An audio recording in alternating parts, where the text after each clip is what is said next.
సంవత్సరాల తరబడి ఎన్ని మందులు వాడినా మీ మోకాల నొప్పులు తగ్గట్లేదా? ప్రాణ పెయిన్ క్లినిక్ లో అత్యాధునిక చికిత్స.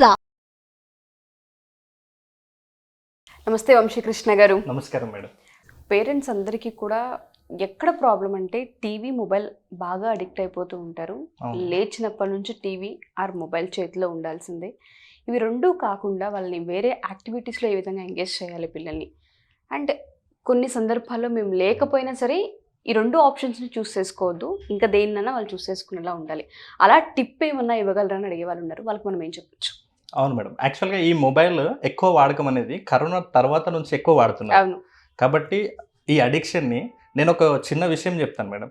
ఇప్పుడు ఫర్ ఎగ్జాంపుల్ చాలామంది పిల్లలకి రీజన్ చెప్పకుండా వాడకూడదు అని చెప్తే వాళ్ళు ఖచ్చితంగా దాన్ని వాడతారు. ఇప్పుడు ఫర్ ఎగ్జాంపుల్ నేను అక్కడ చూపించి మేడం ఒక 1 minute మీరు అటు రైట్ సైడ్ చూడకూడదు అని చెప్పాను అనుకోండి, నా వల్ల కాదు, ఆటోమేటిక్గా చూసేస్తారు, ఏముందో అని చూసేస్తారు. అవును. కానీ ఎందుకు చూడకూడదు రీజన్ చెప్పండి. అంటే ఇప్పుడు అక్కడ చూడకూడదు, అక్కడ లైటింగ్ ఎక్కువ ఉంది, మన ఐస్ చెడిపోతాయని ఒక రీజన్ నేను చెప్తాను అనుకోండి, అప్పుడు దాన్ని చూడకుండా కంట్రోల్ చేసుకోగలుగుతారు. చాలా మంది ఏం చేస్తున్నారంటే మొబైల్ వాడకూడదు అని చెప్తున్నారు, కానీ ఎందుకు వాడకూడదో చెప్పట్లేదు. వాళ్ళకి దగ్గర కూర్చోబెట్టి చెప్పాలి. ఈ మొబైల్ యాప్స్ ఎలా డిజైన్ చేయబడి ఉంటాయంటే మనం అక్కడ టైం గడపడం కోసం కొంతమంది కొన్ని లక్షలు పెడుతున్నారు, అంటే మన టైంని అక్కడ తీసుకుంటున్నారు. యాక్చువల్గా ఇండియాలో ఉన్నటువంటి యూత్ కానీ ప్రతి ఒక్కరు కూడా వాళ్ళ మీద వాళ్ళు టైం ఇన్వెస్ట్ చేసుకుంటే ఆటోమేటిక్గా ఇండియా నెంబర్ 1 కంట్రీ అయ్యేది. కానీ మన యాప్స్ ఎలా డిజైన్ చేయబడి ఉంటాయంటే చాలామంది యూత్ ఎక్కడ టైం స్పెండ్ చేస్తున్నారంటే మొబైల్లో ఆ యాప్లలోనే సమయాన్ని గడిపేస్తున్నారు. రీల్స్ కావచ్చు, యూట్యూబ్ కావచ్చు, గేమ్స్ కావచ్చు, రకరకాలుగా. అవును. సో అలా చేస్తున్నారు. మన బ్రెయిన్లో ఎలా ఉంటుందంటే ఒక ఆ యాప్స్ చూసేటప్పుడు లేకుంటే ఆ గేమ్ ఆడేటప్పుడు మన బ్రెయిన్లో డోపమైన్ అనే హార్మోన్ రిలీజ్ అవుతుంది. అది ప్రతిసారి అదే పని చేయాలి అని మనం ఎంకరేజ్ చేస్తుంటుంది లోపల. అందుకని మీ టైంని ఇలా కిల్ చేస్తున్నాయి కాబట్టి వీటికి దూరంగా ఉండండి అని చెప్తే అప్పుడు ఓహో అని వాళ్ళు రియలైజ్ అవుతారు. అప్పుడు వాళ్ళు అంతో కొంత, ఇప్పుడు ఫర్ ఎగ్జాంపుల్ మొత్తానికి అయితే మానరు, ఎంతో కొంత వాళ్ళు మాన్పించే ప్రయత్నం అయితే స్టార్ట్ అవుతుంది. సో ఇప్పుడు పాయింట్కి వద్దాం మేడం. అంటే మీరు అడిగిన క్వశ్చన్ అంటే సమ్మర్లో పిల్లల్ని ఎలా ఎంగేజ్ చేయాలి. ఫస్ట్ వచ్చేసి పిల్లల్ని మార్నింగ్ వాకింగ్కి తీసుకెళ్ళాలి. ఎందుకంటే ప్రతిరోజు స్కూల్ టైంలో మార్నింగ్ 7-7:30 అంటే ఆ హడావుడిలో పిల్లలు బయటికి వెళ్ళరు, వాకింగ్కి అటు ఇటు వెళ్ళరు. కాబట్టి పేరెంట్స్ దగ్గర ఉండి మార్నింగ్ వాక్ తీసుకెళ్ళాలి. ఇలా తీసుకెళ్ళడం వల్ల అంటే ఓన్లీ ఆ వాకింగ్ పర్పస్ కాకుండా పేరెంట్స్ మిగతా వాళ్ళతో మాట్లాడుతున్నప్పుడు ఎలా కమ్యూనికేట్ చేస్తున్నారు, మిగతా వాళ్ళని ఎలా విష్ చేయాలి, గుడ్ మార్నింగ్, గుడ్ ఆఫ్టర్నూన్ ఎలా చెప్పాలి, వాళ్ళు మన మాటలకి ఎలా రెస్పాండ్ అవుతారు, మనం వాళ్ళతో ఎలా మర్యాదగా మాట్లాడాలి అనేది పేరెంట్ నుంచి పిల్లలు నేర్చుకుంటారు. కాబట్టి మీరు మార్నింగ్ వాక్కి వెళ్ళేటప్పుడు ఆ నేచర్ని ఎలా ఎంజాయ్ చేయాలి, మిగతా వాళ్ళతో ఎలా మాట్లాడాలి, ఇలా చేయడం వల్ల హెల్త్కి ఎలాంటి బెనిఫిట్స్ ఉన్నాయనే విషయాన్ని పేరెంట్స్ పిల్లలతోటి చెప్తుంటారు, కమ్యూనికేట్ చేయాలి. ఇంకోటి ఏంటంటే మీరు అన్నట్టుగానే ఆ మార్నింగ్ వాక్లో తెలియకుండా పేరెంట్స్ కానీ పిల్లలకి మధ్య కనెక్షన్ ఉంటూ ఉంటుంది. అండ్ మాతోనే ఉన్నారు అన్న తెలియకుండానే ఆ లవ్, ఆ కేర్ కూడా కనిపిస్తూ ఉంటుంది. కమ్యూనికేషన్ బాగా డెవలప్ అవుతూ ఉంటుంది. అండ్ దాంతోపాటు హెల్త్కి సంబంధించి కావచ్చు చాలా విషయాలు నేర్చుకునే అవకాశం ఒక మార్నింగ్ వాక్లోనే ఉంటుంది. ప్రతి పేరెంట్స్ కూడా పిల్లల్ని అక్కడ పట్టుకోగలిగితే హీరోస్ అవుతారు పిల్లలు. నెక్స్ట్ వచ్చేసి ఒకవేళ మార్నింగ్ వాక్ తీసుకెళ్ళొచ్చు, లేదంటే పార్క్కైనా తీసుకెళ్ళొచ్చు. పార్క్కి తీసుకెళ్తే అక్కడ వాళ్ళకి ఆ పర్యావరణం అనేది అర్థమైపోతుంది. అంటే ఒక మైండ్ఫుల్నెస్ వస్తుంది పిల్లలకి. దాని త్రూ ఎంజాయ్ చేయగలుగుతారు నేచురల్. సెకండ్ పాయింట్ వచ్చేసి పిల్లలకి ఆర్ట్ అండ్ క్రాఫ్ట్ అంటే చాలా ఇంట్రెస్ట్ ఉంటుంది. అంటే కత్తెరతోటి ఆ పేపర్స్ ని కట్ చేయడము, లేదనుకుంటే ఆ బాటిల్స్ ని కట్ చేసి ఇంకా కొత్తగా ఏమైనా డిజైన్ గా తయారు చేయడము, ఇట్లాంటివంటే పిల్లలకి చాలా ఇంట్రెస్ట్ ఉంటుంది. అంటే వాళ్ళు అక్కడ గడిపే సమయాన్ని కూడా వాళ్ళు పట్టించుకోకుండా అలాగే ఆ సమయం వెళ్ళిపోతుంటుంది. దాంతో ఏమైతుందంటే పిల్లలకి క్రియేటివిటీ డెవలప్ అవుతుంది. మహా అంటే అక్కడ కత్తెర, కొన్ని గమ్, లేకుంటే ఒక చిన్న చిన్న ఐటమ్స్ మనం అక్కడ అవసరం పడుతుంది. వాటిని పిల్లలకి ఇప్పిస్తే ఆ డే మొత్తం కూడా వాళ్ళు ఆర్ట్ అండ్ క్రాఫ్ట్ లో చాలా బిజీగా ఉంటారు. అండ్ ఇంకోటి ఏంటంటే తల్లులందరికీ చెప్పాల్సిన విషయం, పిల్లలు కత్తెర పట్టుకున్నా ఏదైనా బాటిల్స్ తీసినా ఇల్లు గలీజ్ అయిపోతుంది అని ఆపేసే ప్రయత్నం చేస్తూ ఉంటాం. అలా చేయకుండా కొంచెం వాళ్ళకు ఒక ఫ్రీడమ్ని ఇచ్చి వాళ్ళకు ఒక రూమ్ని ఇవ్వగలిగితే నిజంగానే చాలా బాగా టైంని స్పెండ్ చేయగలుగుతూ ఉంటుంటారు పేరెంట్స్. ఎస్పెషల్లీ ఇల్లు పాడైపోతుందన్న ఒక ఉద్దేశాన్ని పక్కన పెడితే ఈ ఆర్ట్ అండ్ క్రాఫ్ట్స్లో పిల్లలు చాలా రకాలుగా రాణించగలుగుతారు. చాలా క్రియేటివిటీ డెవలప్ అవుతుంది. నెక్స్ట్ వచ్చేసి వాళ్ళకి ఆ పేపర్స్ ని బైండింగ్ ఎలా చేయాలి, ఆ ఫైల్ ఎలా రెడీ చేయాలి, ఇట్లాంటివి చిన్న చిన్నవి మనకు యూట్యూబ్ లో, గూగుల్లో చాలా దొరుకుతాయి. అలాంటివి ప్రాక్టీస్ చేపిస్తుంటే పిల్లలకి సొంతంగా అంటే కొనాల్సిన పని లేకుండా మనం కూడా ఇలాంటి పనులు చేసుకోవచ్చు అనేటువంటి ఆ క్రియేటివిటీ డెవలప్ అవుతుంది. అవును madam. Next third point madam, painting. Painting అంటే ఇష్టపడని పిల్లలు అసలే ఉండరు. అంటే కొంతమందికి పెన్సిల్ ఆర్ట్ ఇష్టం, కొంతమందికి క్రేయాన్స్ తోటి వేయడం ఇష్టము, కొంతమందికి వాటర్ పెయింట్స్ అంటే చాలా ఇష్టం. సో ఏదైనా ఉండని ఆ పెయింటింగ్ సంబంధించి కూడా చాలా స్టేషనరీస్ లో కంప్లీట్ గా బుక్స్ దొరుకుతాయి మేడం. సో వాటిని తీసుకుని వచ్చి పిల్లలకి ఈ డిఫరెంట్ కలర్స్ అంటే క్రేయాన్స్ ఉండొచ్చు, ఆయిల్ పెయింట్స్, వాటర్ పెయింట్స్ ఇలా చాలా దొరుకుతాయి. వాటిని ఇప్పిస్తే పిల్లలకి ఆ హ్యాండ్ మూవ్మెంట్ అనేది చాలా ఫ్రీ అయిపోతుంది అనమాట.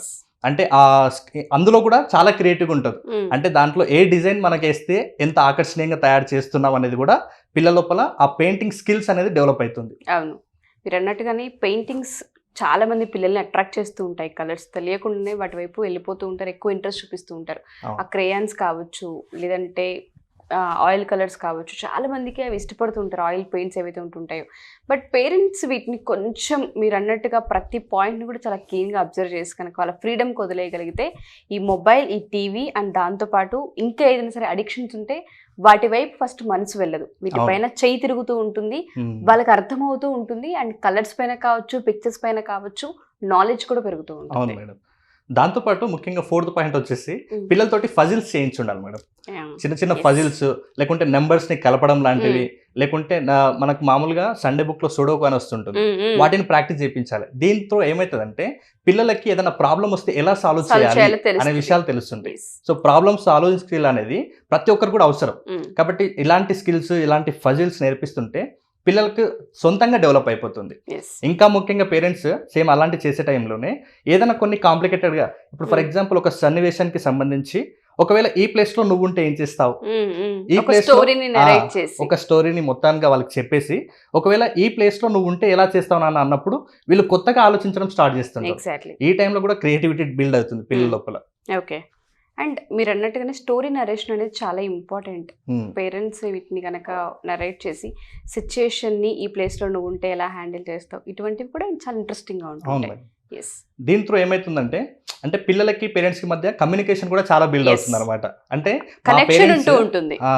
మా పేరెంట్స్ నాతో పాటే ఉన్నారు అంటే నేను చెప్పేది వింటుంటారు అనే విషయం తెలుస్తుంది. ఎగ్జాక్ట్లీ. ఇంకా ముఖ్యంగా ఆ స్టోరీస్ చెప్పేటప్పుడు పేరెంట్స్ చెప్తారు కదా మేడం, చెప్పింది విన్న తర్వాత సేమ్ స్టోరీని నువ్వు చెప్పు నాన్న అని చెప్పాలి. దీని ద్వారా పిల్లలకి వాళ్ళ ఎమోషన్ ఎక్స్ప్రెస్ చేయడము, ఒక విషయాన్ని దాచకుండా ఎలా చెప్పాలి అనే విషయాన్ని, చాలా మంది మొహమాటం ఉంటుంది, మాట్లాడాలంటే కూడా మొహమాటం సిగ్గుతో ఆపేస్తారు. ఇలాంటి వాళ్ళకి ఎలా మాట్లాడాలనే విషయాన్ని కూడా ఆటోమేటిక్గా నేర్పించిన వాళ్ళం అవుతాం పేరెంట్స్. నెక్స్ట్ 5th పాయింట్ వచ్చేసి పిల్లలకి స్క్రాప్ బుక్ అనేది పరిచయం చేయాలి మేడం.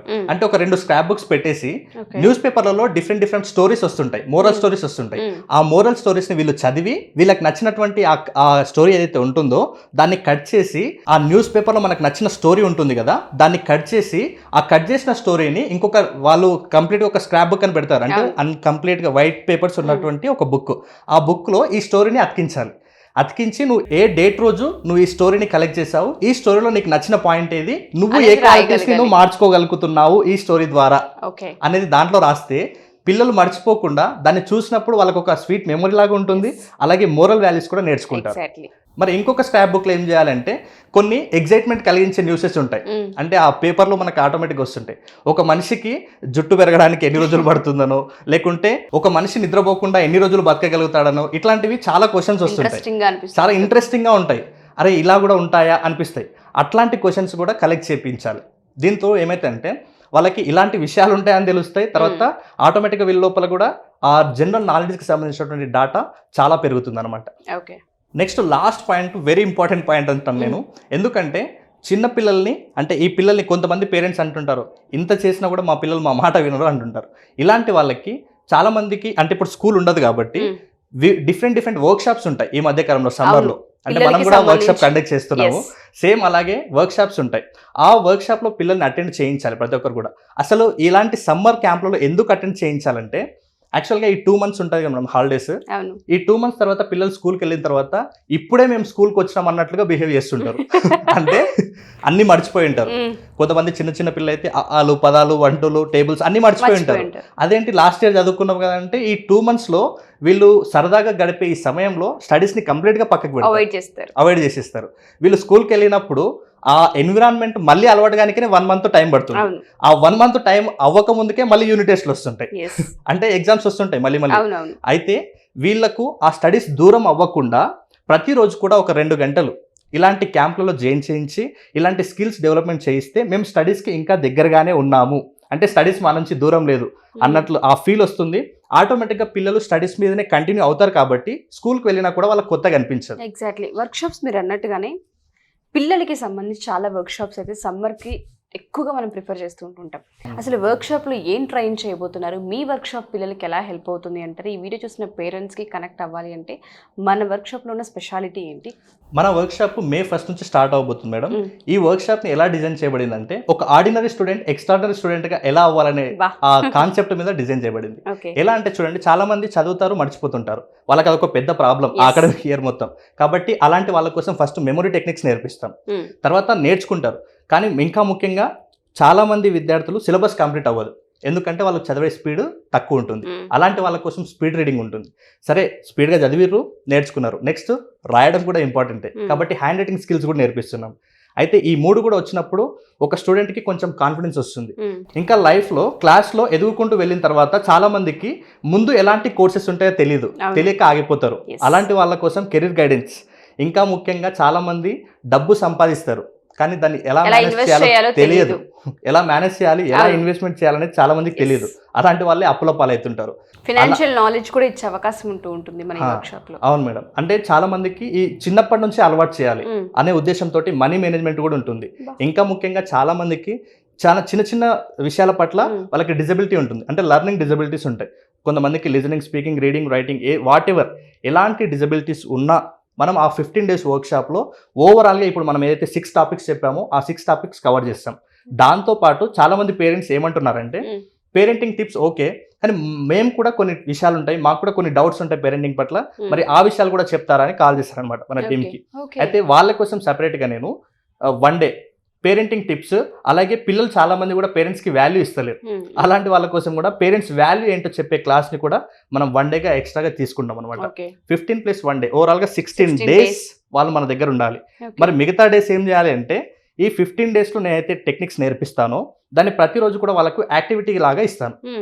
సో వీళ్ళందరికీ కూడా ఎవరైతే మన వర్క్షాప్ జాయిన్ అయ్యారో వీళ్ళందరికీ ఒక వాట్సాప్ గ్రూప్ ఉంటుంది, యాక్టివిటీ గ్రూప్ అని. ఈ 15 daysలో కూడా యాక్టివిటీ గ్రూప్ ఉంటుంది. తర్వాత కూడా నేను హోంవర్క్ ఇస్తాను అనమాట. అయితే ఏదైతే స్కిల్స్ నేర్పించానో దాన్ని రివిజన్ చేయిస్తుంటారు. ఆ పర్పస్లో వాళ్ళకి ఆ హోంవర్క్ని మళ్ళీ 15 days కూడా వాళ్ళు మళ్ళీ అదే యాక్టివిటీ గ్రూప్లో ప్రతిరోజు కూడా బిజీగానే ఉంటారనమాట. ఓకే, సో ఏదేమైనా సరే ఒక యాక్టివిటీ త్రూ అండ్ దాంతోపాటు ఎవరెవరో ఎక్కడెక్కడి నుంచి వచ్చిన పిల్లలు తెలియరు కాబట్టి కమ్యూనికేషన్ అండ్ దాంతోపాటు మంచి కొలాబరేషన్ కూడా అయ్యే అవకాశం ఉంటుంది. చాలా ఓవరాల్గా 30 days మీ చేతుల్లోనే ఉంటారని చెప్పుకోవచ్చు. వండర్ఫుల్ అండి. సెకండ్ బ్యాచ్ డీటెయిల్స్ ఏంటండి? నెక్స్ట్ బ్యాచ్ వచ్చేసి ఆన్లైన్, ఆఫ్లైన్ 2 batches కూడా రన్ అవుతున్నాయి. దీంట్లో అసలు ఏమేమి ఉంటాయి ఈ క్లాస్లో అంటే ఫస్ట్ మెమరీ టెక్నిక్స్ నేర్పిస్తాము, దాంతోపాటు స్పీడ్గా ఎలా చదవాలి, సిలబస్ని ఎలా కంప్లీట్ చేయాలో కూడా ఇంపార్టెంట్ కాబట్టి స్పీడ్ రీడింగ్ టెక్నిక్స్ నేర్పిస్తాము. నేర్చుకున్నారు, విన్నారు, గుర్తుపెట్టుకున్నారు, చదివారు, ఫైనల్గా కావాల్సింది రాయడం కూడా ఇంపార్టెంట్ కాబట్టి హ్యాండ్ రైటింగ్ టెక్నిక్స్ కూడా నేర్పిస్తాను. ఇంకా ముఖ్యంగా పిల్లలకి ముందుకు వెళ్తున్న కొద్దీ ఏ కోర్స్కి వెళ్ళాలనేది సరిగ్గా రూట్ తెలియక ఆగిపోతారు, అలాంటి వాళ్ళ కోసం కెరీర్ గైడెన్స్ కూడా ఉంటుంది. ఇంకా ముఖ్యంగా ప్రతి పిల్లలకు కూడా చిన్నప్పటి నుంచే నేర్పించాల్సిన పాయింట్ ఏదైనా ఉంది అంటే ఫైనాన్షియల్ నాలెడ్జ్ కూడా వాళ్ళకి ముందే నేర్పించాలి కాబట్టి ఈ అన్ని పాయింట్స్ని మనం అక్కడ, ఇంకా దీంతో పాటు లర్నింగ్ డిజబిలిటీస్, ఇంకా కొంతమందికి లిజనింగ్, స్పీకింగ్, రీడింగ్, రైటింగ్ దీంట్లో కూడా కొంతమంది లోపాలు ఉంటాయి, సో కరెక్ట్గా 100% చేయలేకపోతారు. వీళ్ళందరికీ ఈ 6 pointsని దృష్టిలో పెట్టుకొని 15 days పాటు ఒక వర్క్షాప్ని డిజైన్ చేయబడింది మేడం. సో ప్రతి ఒక్కరికి కూడా అది హెల్ప్ అయ్యే వర్క్షాప్. ఈవెన్ స్కూల్ వాళ్ళు, బిజినెస్ మ్యాన్స్, లేకుంటే కాంపిటేటివ్ ఎగ్జామ్స్కి ప్రిపేర్ అయ్యే వాళ్ళు ఎవరైనా సరే ఆ వర్క్షాప్కి అటెండ్ అవ్వచ్చు. చిన్న పెద్ద తేడా లేకుండా అటెండ్ అయ్యే అద్భుతమైన వర్క్షాప్. థ్యాంక్ యూ అండి, మంచి వర్క్షాప్ ఇది, చాలా మందికి హెల్ప్ అవుతూ ఉంటుంది. సుమన్ టీవీలో మీ పర్సనల్ అండ్ బిజినెస్ ప్రమోషన్స్ కోసం కింది నెంబర్కి కాంటాక్ట్ చేయండి.